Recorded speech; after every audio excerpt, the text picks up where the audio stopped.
Bom dia, boa tarde ou boa noite. Hoje temos Vitor Rodrigues, PhD, psicólogo e psicoterapeuta, escritor, formador e cidadão do mundo.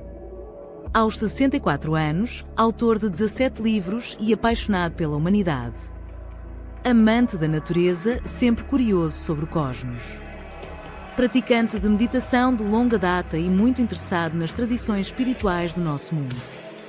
Onde falamos hoje sobre psicologia, espiritualidade e os limites do intelecto e da inteligência artificial. A nova informação onde a buscar? Gostem, subscrevam e partilhem. O canal é Synergies holísticas, é onde a espiritualidade é somos todos, nós. Recording is on. So, Dr. Victor, welcome to our channel. It's a pleasure. First of all, I need a little introduction. What you do, what are your mental illness that you are a specialist, expert for? It's a word. Well, I'm a psychologist for quite some time now. I have a PhD in psychology. I'm also a psychotherapist and a writer.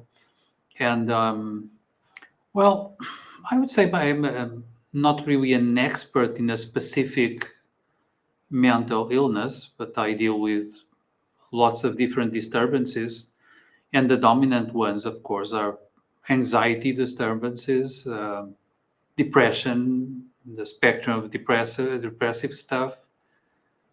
Sometimes I have people with ADHD, and it depends. I even have sometimes a few psychotic patients. So it depends a lot. Okay. So, been you a psychologist, not a psychiatrist? No, you are not a psychiatrist.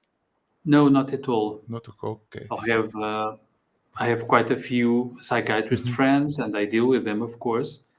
But my approach is mainly through mind exercises, and I work with hypnosis, with regression therapy, with visualizations, reading exercises, and the like. Okay.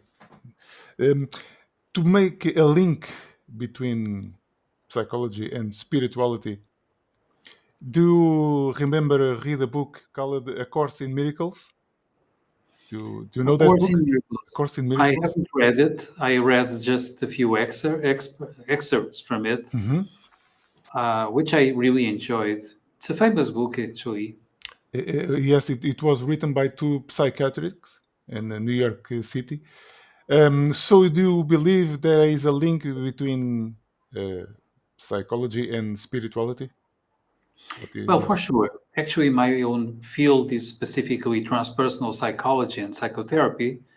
So in a way, it's a spiritual psychology. We assume that human beings, and personally, I would say that to human beings, the most important defining characteristic is that they are self-aware. They have consciousness of themselves. They have existential consciousness. They are going through life. They know they are going through life. They know about themselves and their surroundings. And eventually, they start noticing that there is an inner principle of consciousness that really is fundamental, that can be expanded. And when it is expanded, sometimes it's not just, I would say, in an horizontal sense, expanding the usual senses, but it's about qualitative changes in the state of consciousness that allows us to go into further realms of human experience. And that's when sometimes we might experience ourselves as beings that are not just body, flesh, not processing brains, but quite something else, something deeper, larger. And eventually we start feeling that we have indeed a soul. And this soul eventually, to some of us, will be experienced as immortal. Do you read Carl Jung, another psychologist? Oh, yes. Okay. Depth psychology and the whole thing. Okay, very nice. So, do you think that from the start of pandemic, there there was a spiritual awakening? Do you think? Do you feel it that since the 2020 and beyond, we have started a little by little awakening through spirituality? What is your experience, day to day experience? Well, I would say I sort of have mixed feelings about that. I would say to a minority of the population, the COVID thing was a wake up call, and lots of people they started improving themselves since then. So expanding indeed their consciousness, being more aware, participant human beings in the humanity collective. So in that sense, I think to them there was a progressive spiritual awakening of some sort. Although to others, I think there are forces that are treating people in general almost like cattle. And I would say there is a lot of people that is in a way diminishing their consciousness. They are victims of the system, they're manipulated, they are brought to surface level concerns, they are brought to survival issues, they are brought to fear, therefore shrinking, because fear shrinks people to some extent and centers them in survival animal like instincts. So I would say there is like a split going on between some humans that are expanding, enlarging, they are becoming better humans, they are becoming more sensitive, and others, they are sort of numbed down by the system. Okay, so it's for some, yes, what we see around us in the lately since 2022, the wars that start in the all Earth, all planet, it Yeah. reveals something like that. So it's not the spiritual awakening is not equal for everybody. Anyone has his path, his challenges, and so the spiritual awakening, of course, is it's a personal path above all.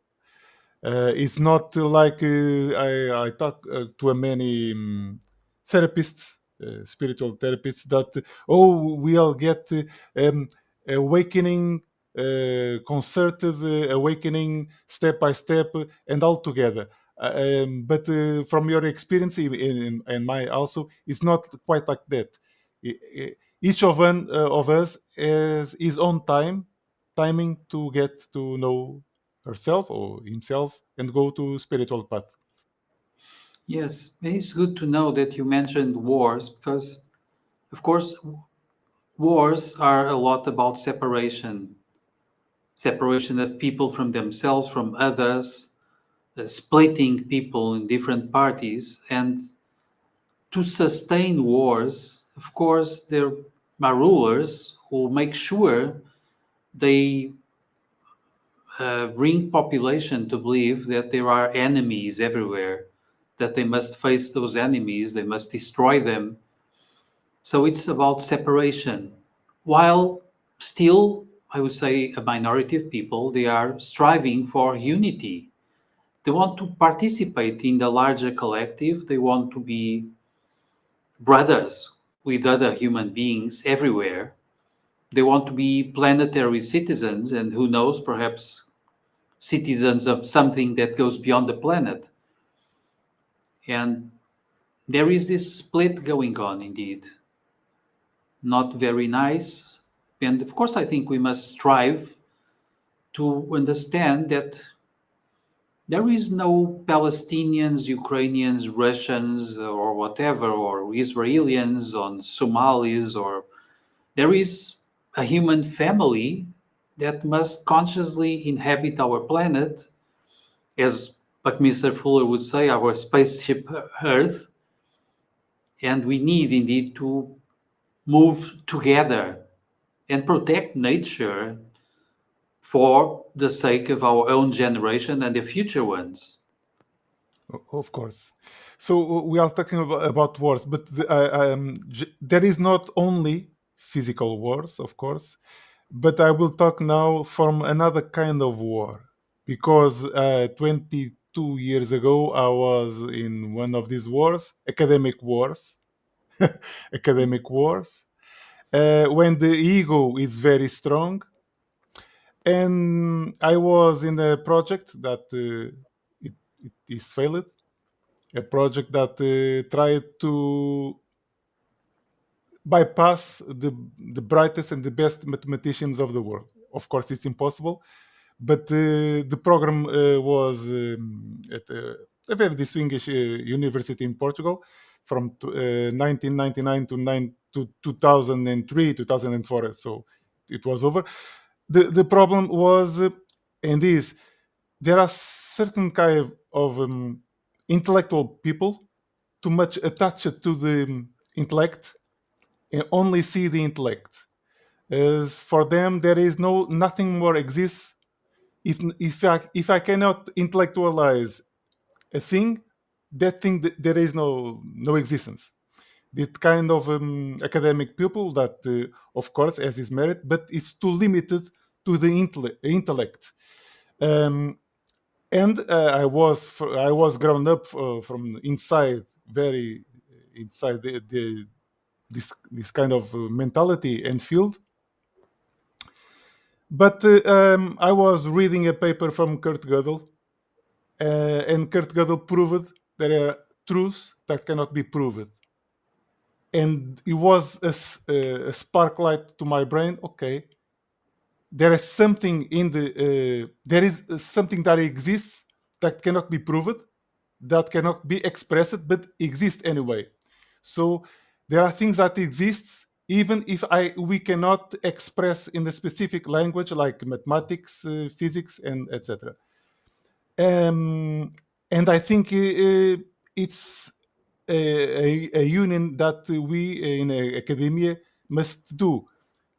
Try to bring the intellectual part, of course, it's important, but also the spiritual part, and join together, because we have to both learning with both sides. Don't you agree? Yes, it's an ancient problem actually. You know, apart from this, in the past, one of my first books was the General Theory of Human Stupidity, followed by the next one was the New Stupidological Order. And in the latest one, I was talking about intellectual feudalism.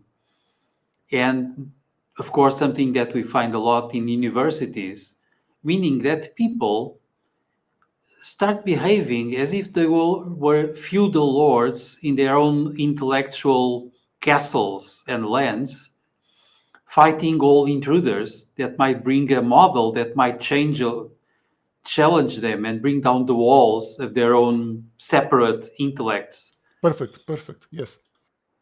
And this, of course, is not a good thing, either for epistemology of science, for humanity. And indeed, it's for sure that strange ideas have a tendency to be rejected by the academia, and innovative ones or daring ones. So the academia tends to be very closed. Sometimes I've even observed that companies adopt new ideas and sometimes new science advances faster than the academia does. Exactly. So unfortunately, it's not surprising for me to know that you had trouble with your proposals. Yes.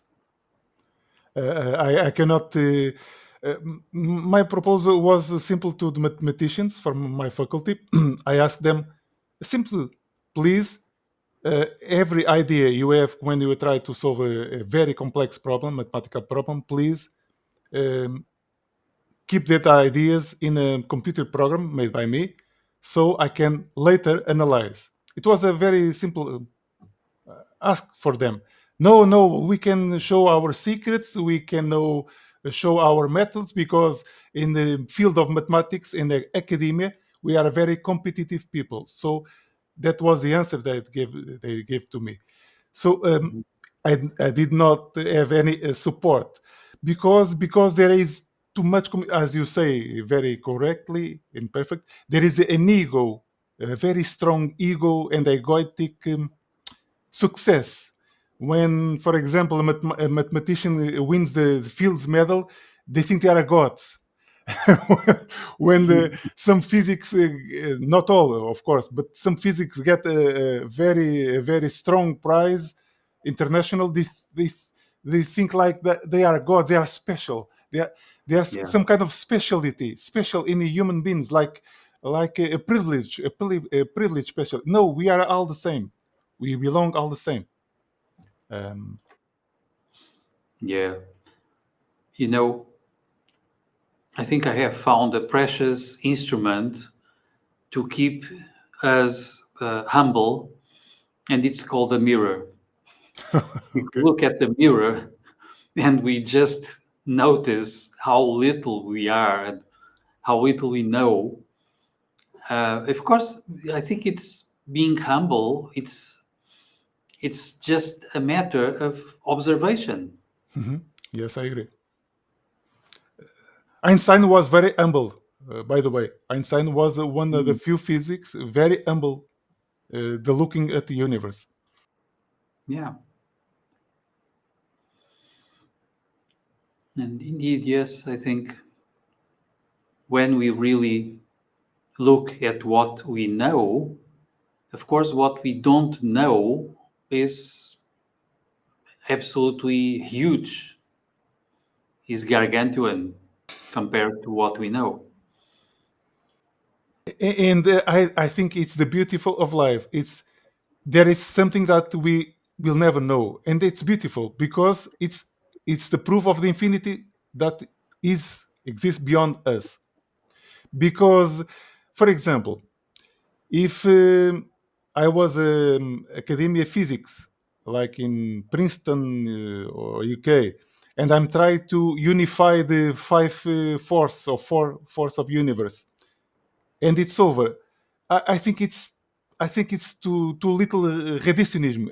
It's a certain kind of intellectual reductionism to reduce all the complexity of this universe to a simple formula. I think it's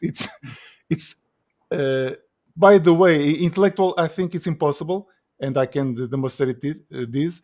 But they keep pushing to unify all the forces in one single equation, and so we can go home, and there is nothing more to discover, nothing more to try, nothing more to error. I think it's too little for that kind of people. So strong intellectually, but try to find a simple equation or simple theory to resolve all the forces, and it's over. No, it's not over. And the beautiful of we being humble to try to discover and to try to find more and more knowledge, not only in the field of science and intellectually, but in the field of spirituality. I think you agree that the information is in everywhere, every field, and is valid. I cannot say, oh, if this information comes from that science, it's okay, but if comes from spirituality, it's bad. No, there is no such kind of first information, second information, um, like a hierarchy of information system. No, everyone has his contribute to his part to the whole. Yeah, I totally agree. And I think it's well known that ancient sages came from their spiritual experience to conclusions quite similar to modern physicians. And in a way, their way of looking at reality sometimes has almost mysterious parallels to the insights of great physicians. Of course, namely in the quantum physics area, but not just that. And it's also interesting that people tend to think that scientists come to their best ideas from deduction, intellectual reasoning, articulated thought, While it's also well known that lots of great scientists came to their best ideas in dreams or taking a shower or listening to music or walking around. And they came lots of the time to those big ideas sort of out of nowhere. Their mind was cultivated, but then it was like a sparkle coming from somewhere else. Of course. The same way we also find in some big musicians that some of them would have their musical ideas suddenly, and quite a lot of them would actually attribute their big musical ideas, their big musical plays, to an influence from the angels or from God himself or itself, or from some mysterious mystic forces. I found this studied namely by a musician and also a parapsychologist, Melvin Whelan, and he mentions quite a lot of classic composers that do describe this. Exactly. For example, a very brilliant mathematician, Henri Poincaré, the inventor of topology, he many times said, "My best ideas came when I was asleep, dreaming." Exactly, dreaming and asleep. Yes. No rational talk, just dreaming. Let the mind go, let the mind flow. No pressure from the articulated propositional logic and mathematical theories, nothing like that. Just ideas flowing when you are asleep, when you are relaxed. It's beautiful. So you are completely right. The best ideas don't come from forcing, but come when we are meditating, when we are relaxed, when we are in maybe another world. Yes, perfect. Yeah, definitely so. Once I made, it's too bad I could not move on with that research, but I made together with a couple of friends a sort of a pilot research with a comic book author, famous comic book Portuguese author. And what we did is that we gave him, we wired his skull to measure continuously the brainwave patterns of his brain. And then we gave him a text for him to create like a possibility for a comic book from him based on the text. And we invited him then to start drawing his own story. The fun thing is that he was in a dominant beta wave, so normal when we are awakened. And then the moment he was getting his idea to start his new comic book, his brain was sort of sliding into dominant alpha waves, so close to a dreamlike state. Mm-hmm. And then he came back with his idea. And when he started drawing, he was already back into beta waves, which is sort of normal because he was so used to drawing that the idea was the important thing, and drawing was already sort of bureaucracy to him. Of course. Even drawing was not so much the creative thing. The creative thing came before. Came before, exactly. Yeah, so drawing was just materializing his idea. Perfect. Too bad I could not move on with this one for other artists and other people. And so to finalize this beautiful talk, what you have to say about artificial intelligence? What is your opinion? I have been there 25 years ago. I don't believe in that artificial intelligence will ever be consciousness. But there are, unfortunately, some colleagues of mine that are still in the academy in researching. Oh, we believe that the Turing machine, the computer machine, will someday be so or more conscious than any human in this planet. What do you think? What are the arguments? I have also mine, and we share. Well, it's a difficult area there. First, of course, I think artificial intelligence is becoming a major threat to humanity, because it's not thought of, it's not prepared to be something at the service of humanity. It's mostly distorted to be at the service of profit at all costs, and to the military, to be used against possible enemies. And then there is this artificial intelligence is indeed becoming, through the algorithms that use, it's becoming a way to sort of even surpass the human mind, the typical human mind in several areas.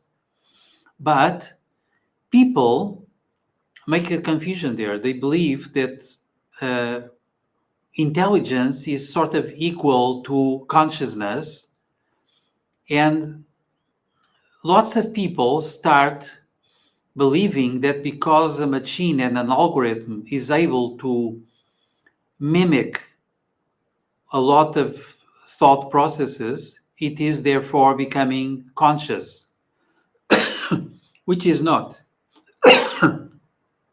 Artificial intelligence is as conscious as my toaster. Sorry about coffee.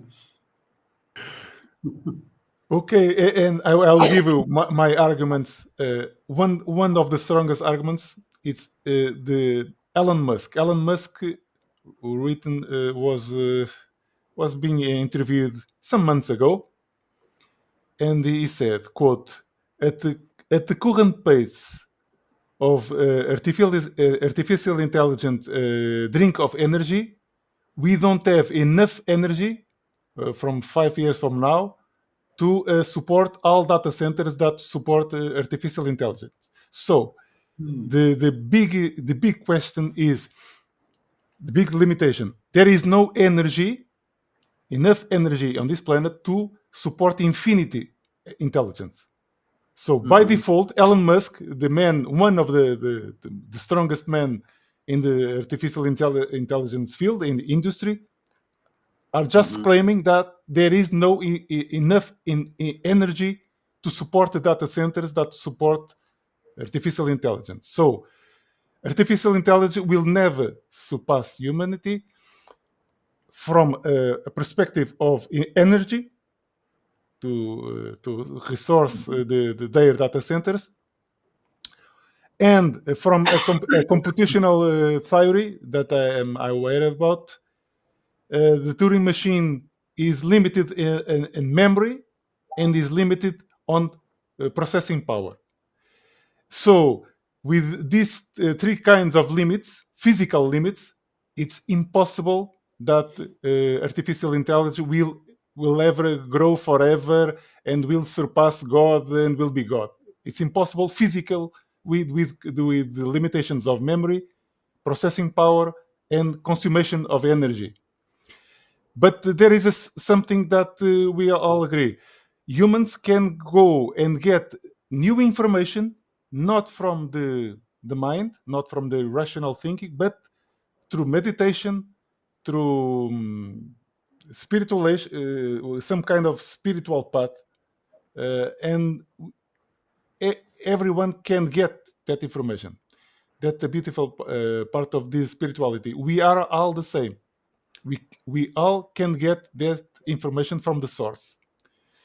We humans are not prepared to process billions and billions and trillions of data. We humans, our brain, intellectually are limited. So, how we get new information? We can only get, reducing ad absurdum, by an external source.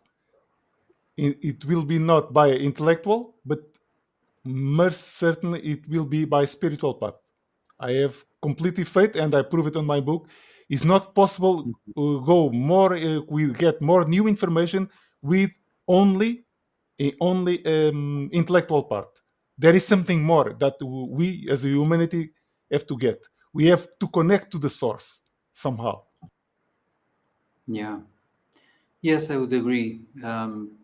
actually modified states of consciousness, even clinically, they take people towards new insights, new perception, new intuition, and sometimes even, of course, cosmic states of consciousness, where indeed they seem to be in full access to a totally different informational field. Of course. Yes. And that's the path to humanity. Do you agree? That's the path that Yeah. we are. Well, Yes, I think either we evolve spiritually or we are probably facing our extinction yes. soon. And I think so. I agree 100%, of course. This model that our scientists try to model the human brain as a Turing machine, computer machine, it's finished. It's finished. Okay, it served us so well until a few decades ago, but now it's finished. It's showing their limits. Their limits. The current model, the current Turing machine model, that our computers run and data centers and artificial intelligence all rely on the Turing machine model. It's finished. So it's time for us who can wake up others, spread the word, spread the new insights, spread there are other ways to get new information, new ideas, new creativity by art, by poetry, music, and so on. Not only mathematics. Of course, mathematics is important, but there is not the only one. Okay, Yeah. there is only one science. There is another new kind of science that we have to discover and to have to create. And that's a message. I think you agree with me. Yeah, I think so. And I think, in a way, when we think about how to save humanity, I think one of the best ways is through culture, the expansion of culture of the human, and the arts, indeed. And the But the arts. arts are open, they are about beauty, and beauty sort of pleases the human soul. Yes. Okay. So I think that will be fundamental in the Yes. future. The art is a form of a soul expression. Yes. Yeah. It's some kind of spiritual. When music is trying to create new music, is sometimes is connecting through something beyond that, something spiritually. Yes. When Yeah. I'm trying to make a poetry, or making a painting, or making a new instrument, there are something that rely on a source beyond the intellectual part, beyond the intellectual part. Yes. I totally agree. Okay, so I have no more questions. If you want to say something else, be free. No, just that indeed, I think we are going through a perilous moment of the human history.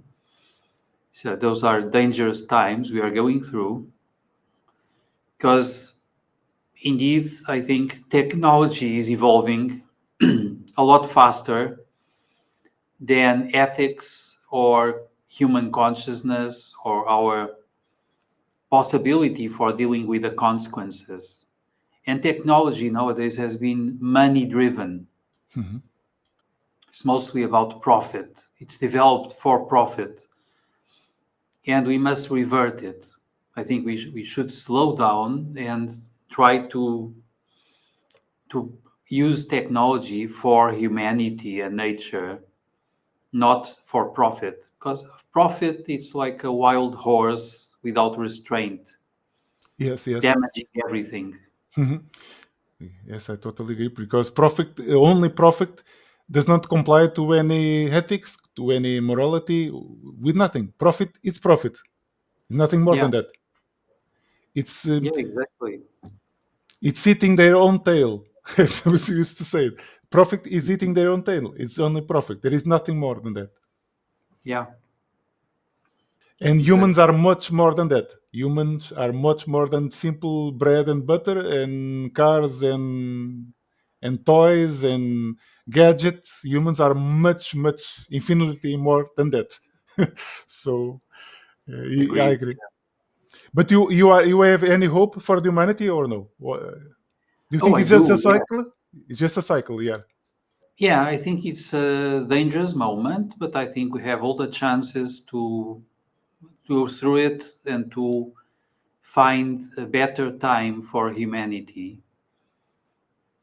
I think so. And I think we should never surrender. We must keep our hope and fight for a better future. That is quite possible. Mm-hmm. Just to finish, do you think artificial intelligence can be benefit in a way that frees humanity from tedious work and let humanity to know herself better? Do you think there is this kind of possibility that artificial intelligence may be benefic to humanity, or no? I think so. It's if it's properly managed, I Yes. think it can indeed release humans for better tasks. And namely, of course, for the arts, for culture, for self-knowledge. relationships, yeah, for taking care of our human family and our planet in a better way. Actually, I think we should be sort of gardeners of our planet, not the destroyers of it. Exactly. And artificial intelligence can contribute to that if properly used, I think.